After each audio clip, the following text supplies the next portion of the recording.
On revient à l'exemple de Cheikh Ibn Uthaymin. ويعلم أن هذا واجب لكن نفسه تدعوه للكسل فيترك هذا الواجب.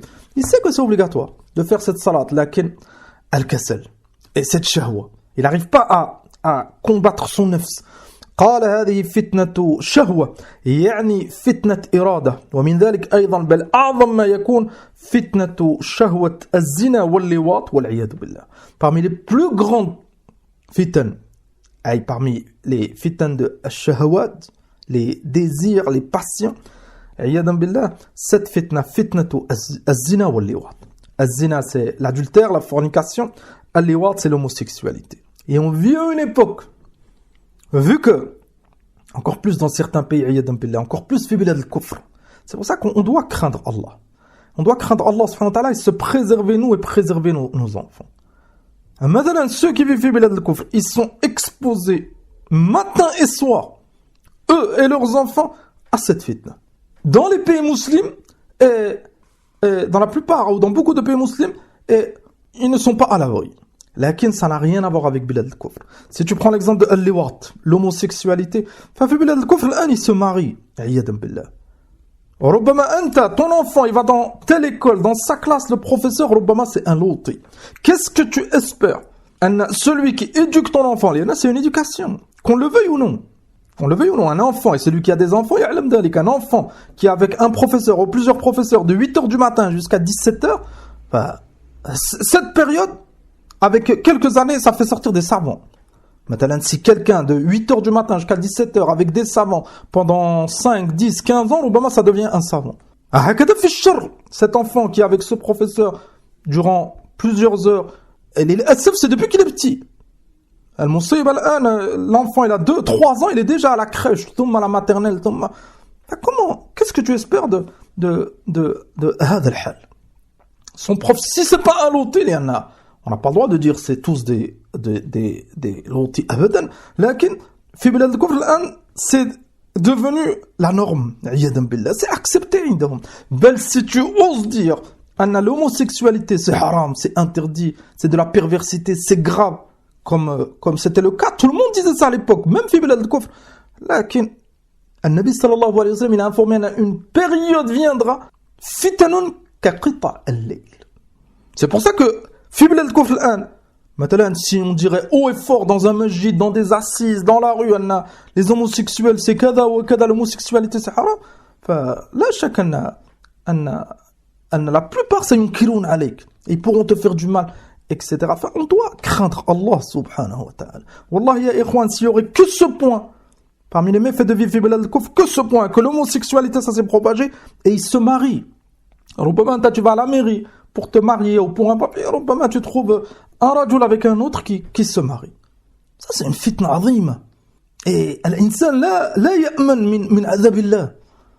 لأن الله سبحانه وتعالى لا شك أن déteste هؤلاء الكفرة qui font هذا الذنب وغير هذا الذنب. Vivre avec هؤلاء c'est s'exposer à la fitna, exposer tes enfants à la fitna. Vous verrez, إذا شاء الله سبحانه وتعالى, et c'est déjà arrivé, lakin ça va se multiplier. Il y en a celui qui s'expose à la fitna, ça devient une proie de cette fitna. Vous verrez que dans quelques années, ça se multipliera les cas d'homosexualité au sein des familles musulmanes. Il y en a les enfants, ils sont exposés à hada. Les séries, les films, les professeurs. Robama à l'école, il joue avec, il a un ami au collège, au lycée, et cet ami il apprend que c'est un loti. Le cœur, il est touché. C'est pour ça que vous vous rappelez à l'époque, avant notre génération, les années 50, 60, même notre génération, les années 80, 90, az-zina, c'était pas propagé comme maintenant. Je parle au sein des familles musulmanes. C'était pas propagé comme maintenant. Maintenant, à notre époque, c'était عيب جدا que un garçon, encore plus une fille, il ramène son copain ou sa copine chez ses parents. Bon, je parle des parents musulmans. C'était عيب جدا. Regarde maintenant. Dans les pays musulmans, ça se propage. Tu trouves Wahed avec sa copine et à ses parents, il n'est pas marié. Na'oudhu billah. On revient à l'exemple de l'homosexualité. Chez les musulmans, alhamdulillah, c'est rejeté, jiddan. Lakin avec le temps, al-fitna, elle ronge ton cœur. Comme la rouille, elle attaque le fer. Al-fitna, ça devient normal. Surtout chez les enfants. Et ça, les parents, ils font attention Al-Kuffar yuharibuna al-an abna al-muslimin pour propager cette fitna, l'homosexualité, en utilisant les acteurs, les sportifs. Maintenant, dans le domaine du sport, à l'époque, c'était vraiment très très rare. Un sportif, il montre hakada, publiquement son homosexualité. C'était rare. Al-jami' yunkiruna alayh. Maintenant, vous verrez petit à petit, hakada, tel sportif, il affirme, un autre. Hakada, les acteurs. L'enfant, vu que les enfants, ils sont attirés par le sport, par les séries, par les films, par les acteurs, yuharibuna abna al-muslimin avec ce moyen. On doit craindre Allah subhanahu wa ta'ala. Fais attention. Ce téléphone que tu achètes à ton enfant, c'est un moyen pour propager cette fitna que le Nabi sallallahu alayhi wa sallam, il nous a interdit. Cette école où tu places ton enfant chez les ennemis de l'islam, tu exposes ton enfant à cette fitna que le Nabi sallallahu alayhi wa sallam, il a dit. Toi-même, le fait que tu vives dans ces endroits où il y a énormément de fitna, on ne parle pas de simple fitna, si on peut dire simple. Il n'y a pas de simple fitna, ça reste grave. Lakin fi bilad muslimin, tu es exposé à beaucoup de fitna.